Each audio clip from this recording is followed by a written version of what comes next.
Carlos Murdoch. Obrigado. Carlos, só uma coisa antes. Parece que ao longo da apresentação do Murdoch vão circular uns formulários para as pessoas preencherem perguntas, e aí depois a gente tem 20 minutos finais para debater um pouco. Lógico que a gente tem um tempo limitado, mas, na medida do possível, a gente vai tentar juntar as perguntas e passar aqui para os convidados. Tá bom? Obrigado.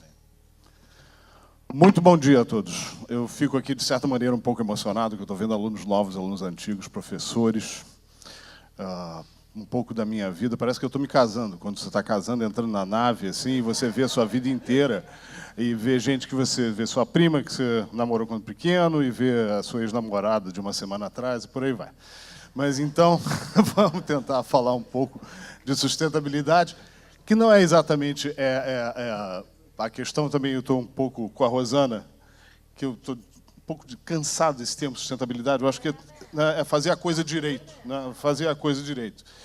E lembrar, poxa vida, eu comecei a olhar para esse lado, para esse campo, no século passado ainda, em 98.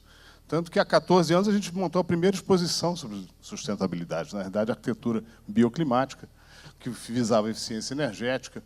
E, naquele momento, as pessoas olhavam para a gente, chamavam a gente de abraçador de árvore, perguntavam se via disco voador, gnomo, se usa drogas, essas coisas todas. E aí, aos poucos, as pessoas começaram a ouvir a gente, né? Isso aqui eu acho que é uma coisa legal.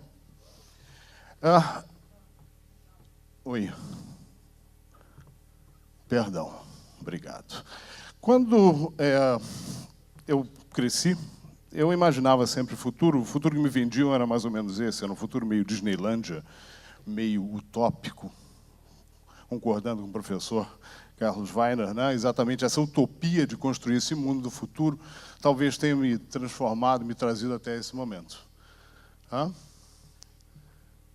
Me vendi que os Jetsons talvez fossem a idealização máxima da cidade futurista, e eu sempre me perguntei por que será que os Jetsons sempre estão com uma plataforma aí, né? Estão sempre em cima de uma plataforma. Eu acho que eu já descobri exatamente o porquê. Eles tinham um olho no futuro e já sabiam o que ia acontecer. Pois bem. Me venderam isso. Mas me entregaram isso. Hoje em dia eu tenho convicção de que a verdade não está nem um lado, né, no anterior, que talvez pareça a Barra da Tijuca, nem esse, que também está perto da Barra da Tijuca. A verdade vai estar num lado ou no outro. Exatamente num ponto infinito entre essas duas distâncias. E é exatamente esse lugar que eu quero. É o lugar do possível. É o lugar do encontro. É o lugar aonde a gente pode fabricar. Quando eu estudei arquitetura, acho que o James também, né? Aliás, eu era muito fã do James, que ele era o grande aluno assim da escola, e eu olhava os trabalhos dele e falava, um dia eu vou chegar aqui nesse cara. Né?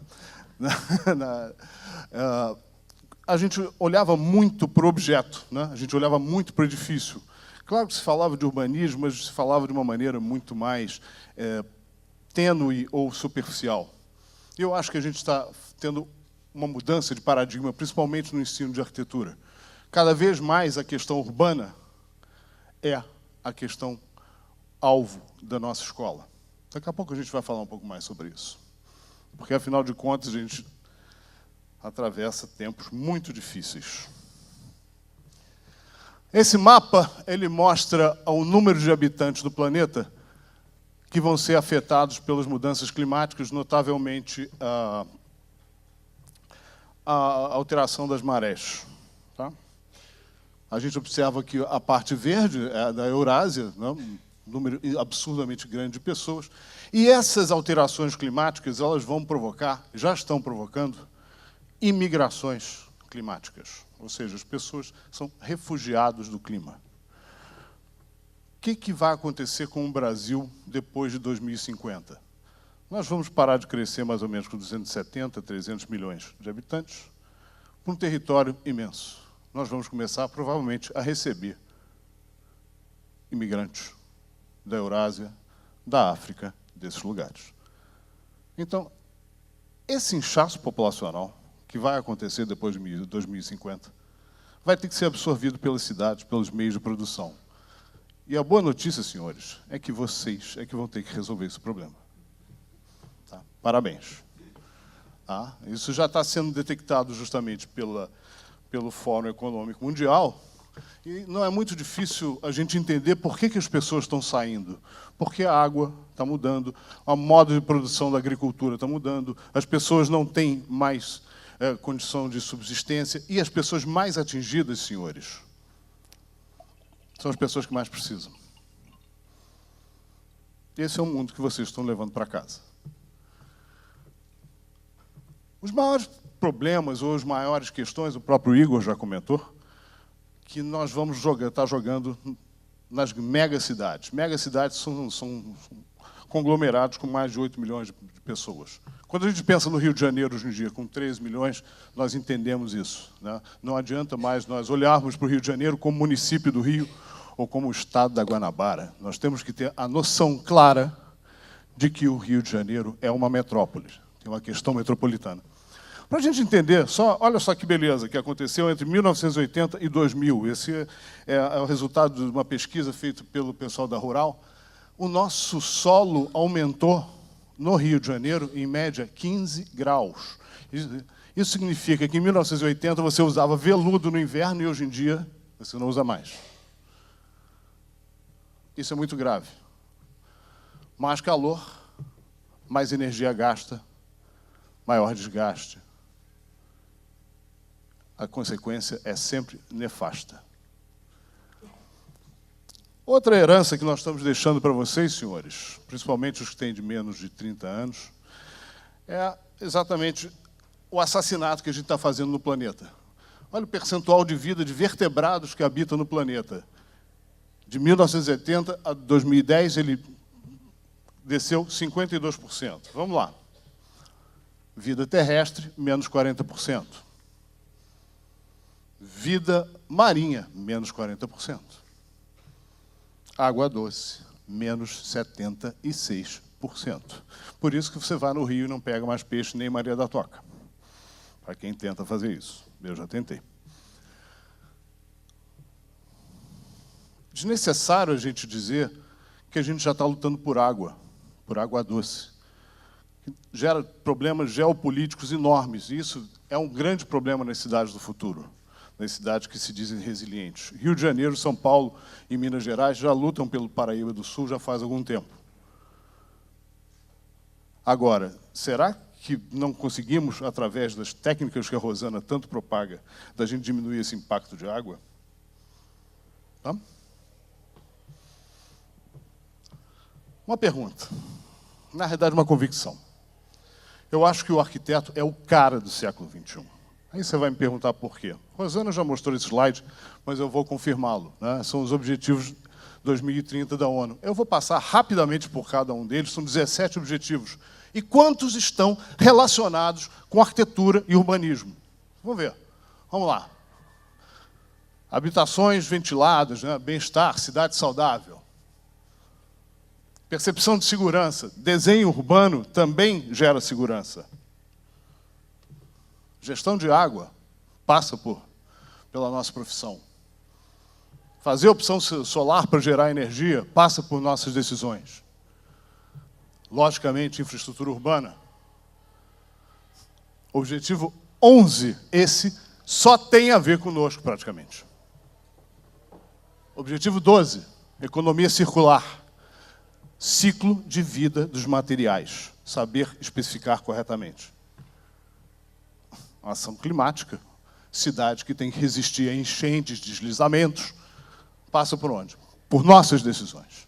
Decisões, aliás, que a gente não toma, tá? Porque a gente fica, muitas vezes, escondido atrás do muro de uma sala de aula.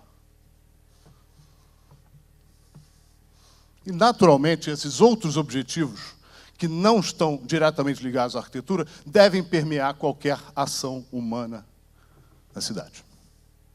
Ou seja, o arquiteto é o cara do século XXI se ele assumir a postura que lhe é cabida na sociedade. Não ficar agindo intramuros. Um recado para os meus queridos estudantes. Quem é estudante aí? Levanta o braço. Então é para vocês mesmo que eu falo. Posto isso, o que é isso? Game of Thrones? Não, isso é a máscara mortuária do Lorenzo de Médici. Por que eu botei esse cara aí? Porque, na realidade, o arquiteto, até hoje, né, sempre, desde essa época, o artista, o arquiteto, a gente sempre se colocou nessa posição. E nós sempre esperamos um mecenas para financiar a nossa genialidade. Isso aconteceu muitas vezes na história da arquitetura, continua acontecendo até hoje. Mitterrand, Getúlio Vargas, Juscelino Kubitschek, ou seja, parece que a arquitetura só se destaca quando tem um grande patrocinador e, por vezes, é um Estado com até intenções subreptícias por trás da arquitetura, como a gente está vendo agora, inclusive, né, na questão do Porto Maravilha.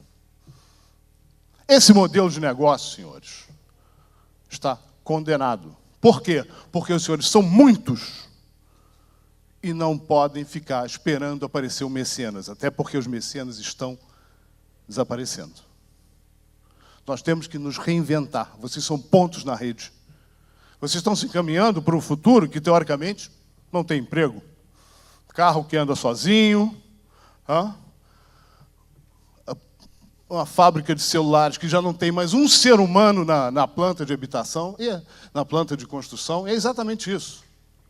Isso é um fenômeno carioca, brasileiro, sul-latino-americano, europeu. Isso é Londres, né? Na London Bridge, na Espanha. Pode parecer desafiador, né? Brasil, nessa crise que parece que a gente vai sair, e vai sair, mas vai sair diferente, vai sair mais maduro. Nós vamos sair sabendo andar com as próprias pernas. E adulto. Falta trabalho? Não. Poucos empregos e muito trabalho.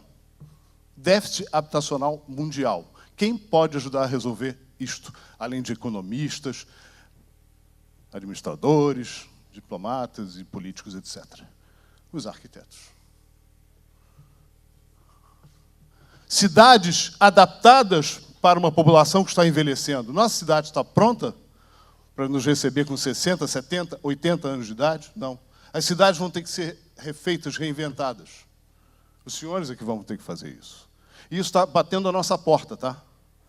A terceira idade, como maioria da população, está batendo a nossa porta, já está chegando. Planos diretores, o Estatuto das Cidades prevê que a cada 10 anos, todos os municípios, praticamente todos os municípios têm que ter o seu plano diretor, têm que ter o seu planejamento, que vai contra a cidade neoliberal, que o professor Weiner falou. Mas o fato é que nós temos que ter um norte, nem que seja para ser contrariado, mas com consistência. 19 arquitetos por município. Muito trabalho a ser feito para resolver todos os problemas. Trabalho tem até dizer chega. Só que nós não estamos sabendo nos estruturar. Agora, uma pergunta para as universidades. Será que nós estamos formando os profissionais do século XXI? Tá? Quando a gente faz essa pesquisa, em todos os lugares que nós temos um ranking de habilidades, a primeira coisa que aparece é exatamente solução de problemas complexos. Aí eu fico imaginando, será que resolver um projeto de arquitetura ou resolver um projeto de urbanismo não é o tipo de problema mais complexo que nós podemos oferecer para alguém? Sem sombra de dúvida é. Então, os senhores, nesse sentido, estão muito preparados. E vão ser cada vez mais. Mas não apenas o conhecimento. Se na minha época do James, quando a gente estudava, o professor entregava uma caixinha de conhecimento fechada, hoje em dia o nosso papel é muito mais apontar o caminho e dizer aonde vai buscar, porque a facilidade de aprendizado mudou. Praticamente todo o conhecimento do mundo está na ponta dos nossos dedos, só que muitas vezes a gente não sabe usar. A maneira de ensinar modificou, e muito rápido. Então, na realidade, o que a gente precisa é exatamente reinvenção. revolução? Prefiro essa palavra. Uma boa notícia. Nós conseguimos, um grupo de arquitetos independentes, né, Rio, São Paulo, chama-se Laboratório Estratégico Cidades, suprapartidário, conseguiu colocar, agir nas câmaras de vereadores do Rio e de São Paulo e criar frentes parlamentares para a implantação dos Objetivos de Desenvolvimento Sustentável da ONU para 2030. O que quer dizer isso? Na Câmara de Vereadores do Rio de Janeiro, neste momento, nós temos uma lei que está em trâmite para que todas as leis propostas recebam um selo 2030, ONU 2030. Isso é uma das coisas mais bacanas que a gente consegue e, finalmente, uma boa notícia. Ou seja, a gente consegue. Eu acho que esse evento é a maior prova de que a gente consegue. Como 3 pessoas inteligentes e uma garrafa de vinho resolvem se juntar, eles podem mudar o mundo, ou mudar muitos estados de coisas. E o convite é exatamente esse. É que a partir de hoje, a gente comece a pensar em sair de sala de aula. Para nós, professores, devolver para a sociedade tudo que a sociedade nos deu. Muitas vezes a gente fica salvando o mundo em sala de aula e isso não é suficiente mais. Aos arquitetos que se juntem e atuem, não apenas joguem pedrinha no telhado dos outros, e sim, coloca a cara a tapa, vai criar uma política pública, vai se manifestar, e aos estudantes que se reinventem. E não acreditem sempre no que a gente fala para vocês. Muito obrigado.